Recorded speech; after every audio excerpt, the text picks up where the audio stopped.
rebuttal?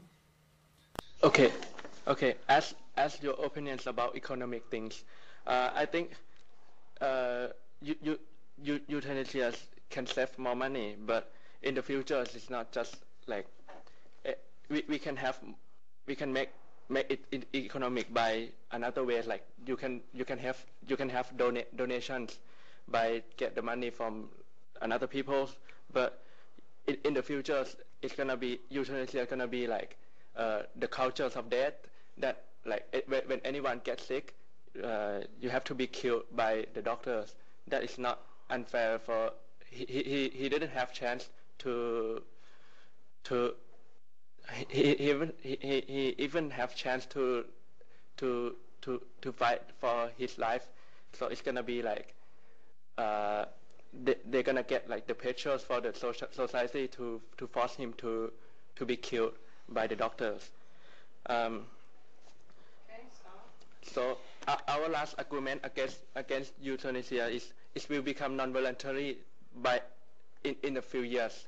Do you think that euthanasia is a voluntary? I would say yes at the beginning, but it will change to non-voluntary after a few years. Once euthanasia become common in our societies, the decisions will not depend on the individual persons who is the owner of their life, but it will it will it will depend on many pressures from the societies, such as like emotional or psychologist pressures. Those pressures will become more powerful for with the decisions.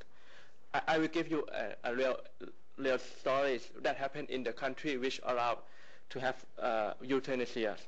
One family they just got a son who is have the problem with his body, which is like is disabled persons, and their family don't want to kill the kids, but the doctors he give he put a lot of pressure such as emotional or psychologists and give a lot of reasons that you already gave us.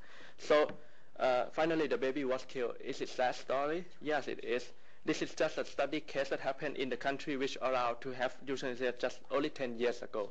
But how about if the future like 15 years or 20 years? So it's not. Euthanasia will become a social culture of socials, which called the culture of death. That is not one. It's not voluntary, right? So it's not cool anymore. And I really strongly to say it is not voluntary. So the best defense is to keep them from becoming a problem in the first place. Okay, the pro team will now present their rebuttal. You said in the future, but long, 10 years, 100 years, no guarantee, you know. Different family have their own problems. Maybe some family can't afford the money even 1 year. So what should they do? Rob the bank? And I think different family have their different economic background. So the people who already decide to do the mercy killing, I think this kind of people can't do much contribute to the society. And if you are considering about their life quality, you should follow their mind. That's Okay, the pro team will now present their final concluding speaker, Sandy.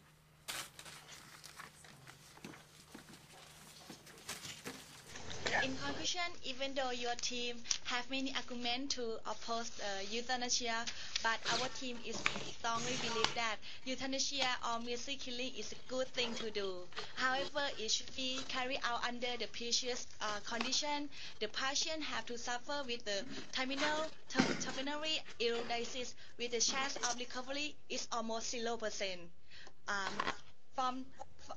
Also is a from our argument is also talk about euthanasia can release the patient painful and also the family distresses.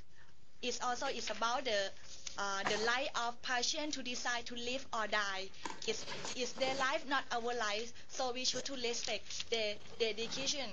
For the economic cost and resources is one thing that can be reduced and help other and can be used for other patients to have a high of recovery. And the family can use this, can save this money to use in the essential thing like such as children education and food. In some, if you say that nobody wants to die, yes, it's true, but let's think about it. If your beloved have to live with the mental suffering and painful, do you want them to live with that life? Do you just want to extend their life, but their life have no joyful and no happiness? It's unfair to them. And if your beloved have make a decision to release their liberty from painful by using mercy killing, which is the last thing that they ask to you as they are alive, do you dare to forbid them? Do you dare to forbid their decision? Is your choice, you know. And finally, we would like to restate our position again. We agree with euthanasia. It's a good thing to do, and it can help to end of long last suffering of patients. Thank you. Okay. Con team, final speaker. In conclusion, you think you have decided by yourself to die, you have a human right, and you think about the hospital rate. We feel that is a wrong position. Our team today discussed about 3 reasons: changing a doctor role. The second one is immoral, and the finally it would become less and less voluntary. So it will say it's a destroy human spirit and more or less and less value of the world. We can make the world better without euthanasia. If you think you have a right to die, what do you think the world is your expect to be? The world doesn't have a moral. What is going to happen? You said you have a human right, and on the other hand, you forgot the spirit of human. That's make a peace for the world for the long time. Or moreover, the world that you want is already a strong person can live in that world. It is no place for weakness. And do you want the world that the humans put pressure on each other to die? And in your utopia is including a doctor who can kill you. How do you know a doctor will not kill you for your organ? And in a world that without a moral, so do you know how much for your river or something? It's like 50,000. Do you know how do you know the doctor will not kill you for your organ?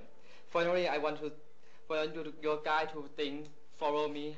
If one day you become a grandparent and your granddaughter come to talk with you, hey grandma, how about euthanasia? Because I need the money to study or something like that. How do you feel? And because of that reason, we feel that the other agreements are completely wrong. Thank you. Okay, that concludes our first debate. We're going to take a 15-minute break, and we'll be back on the air at 2:15.